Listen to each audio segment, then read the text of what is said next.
Live quickly with head coach Arthur Smith of the Atlanta Falcons. Thanks for joining me, Art. I'm at the Outkick 360 studios at 6th and Peabody. You're at Flowery Branch? Yeah. Thanks for having me, Paul.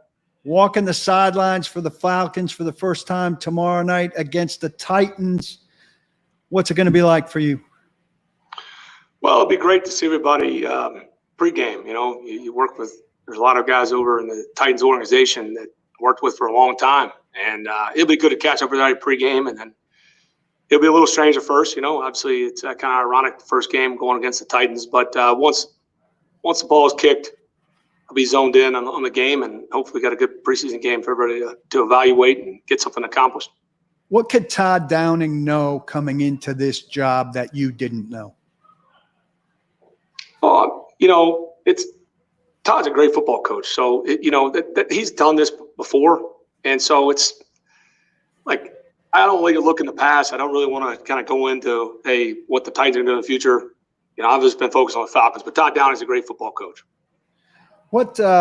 You've got obviously a very different roster than you had here. So what's different for you, and are you going to be tested in new ways as a play caller and a schemer now? Sure. And I think that's the fun part of the challenge. I think when people get themselves in trouble, they think they're going to rinse and repeat. It's a very different roster. There's a lot of different dynamics here than, maybe some of the situations we dealt with in Tennessee, and that's the fun part of the job. But I think you got to constantly look to adapt, and certainly you've got to make sure you can't ask guys to do something they can't, So and I think that's what people get themselves in trouble. They come from a certain program and they think you're just going to reprint the whole program and have success just because you're in Atlanta, and that's just not how it works. What do you have to give up as a head coach in order to be a play calling head coach? Yeah, you've got to make sure you hire the right staff and you're able to delegate. I think what you get yourself in trouble if you try to micromanage every single aspect. You're not going to sleep. So you've got to be very confident in the people you hire and let them do their job. What degree of autonomy did you have as an offensive play caller for a defensive head coach? What degree of autonomy will Dean have for you as a defensive play caller for an offensive head coach? I love working for Mike Vrabel. I think, what the people never see on the coaching side, and it's hard. You get out there, and it's obviously very apparent to me now. I know we haven't played a game, but just seeing the role that you have in the head coach, and, you're the one always talking to the media, but most people don't have any idea what really goes on behind the scenes. There's a lot of rumor in the window, but I can't say enough good things about how great it was to work with Mike Vrabel. Like, I'll miss a lot of our conversations we had. Vrabel, of all the coaches I worked with, and again, I was the only one I worked with in the role of a play caller, but he was, very creative.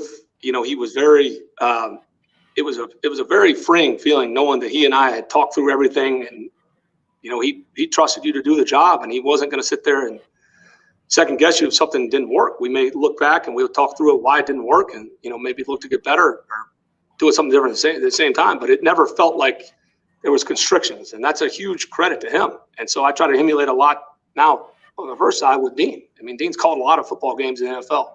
We talk about certain things, but Dean's hired here for a reason. So it's been fun working with him. You were with Derek for a piece of his prime. Now you'll see the rest of it from afar. What do you think the potential for his ultimate legacy in the league is going to be? Yeah, I'll take a stand from Vrabel's playbook. I'm not going to predict.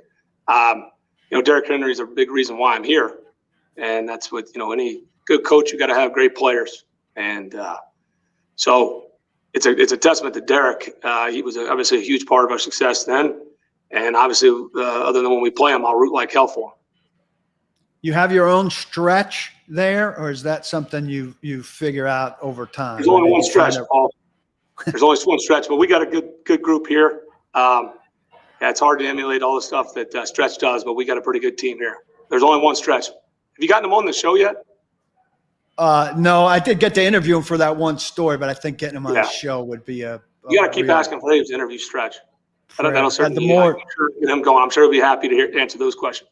I'd break the interview I'd break the internet if I got Stretch on. What's one big thing you said about wanting to try to do differently coming in as a head coach, having your own deal? Well, I was fortunate. I mean, it's not like I've been doing this, for 40 years.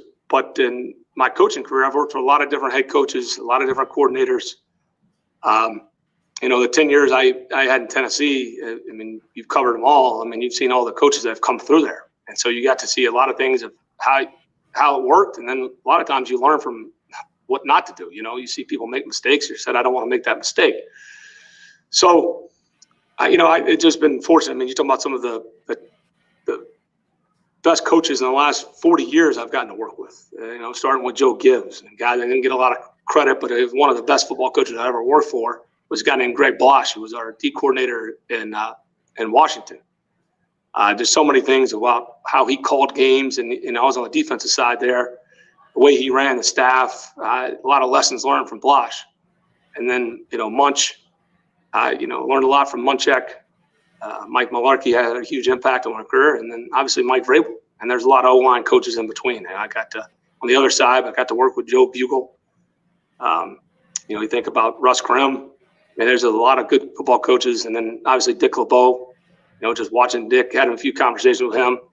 You learn from everybody, and then Dean. And we got those guys had a lot of wisdom that they shared. So I try to implement a lot of the lessons they learned and they passed on. Got to stay true to the clock your guy gave me. I'm glad you could squeeze me in for a couple minutes. Good luck on everything. We'll all be watching you down here, and I appreciate everything you've done for me. I appreciate it, Paul. You make the trip, or I'm skipping this one in favor of Tampa Bay. No offense, but I would not be got offended a couple at all. practices down there. Yeah, that's awesome. Good luck. Thanks a lot. I appreciate it, Paul. Thank you. PaulKuharsky.com with Arthur Smith, head coach of the Atlanta Falcons. Titans down there on Friday night. We'll be watching that game, giving you a thorough review. More to come. Titans hired an analytics guy. Story up about that. Going to look closely at Logan Woodside's status and standing among backup quarterbacks as he almost definitely gets to start Friday night against Arthur Smith and Dean Pease. Thanks for tuning in and catching that quick conversation with Arthur, which will remain up here for members of PaulKuharsky.com. Tell your friends. Thanks.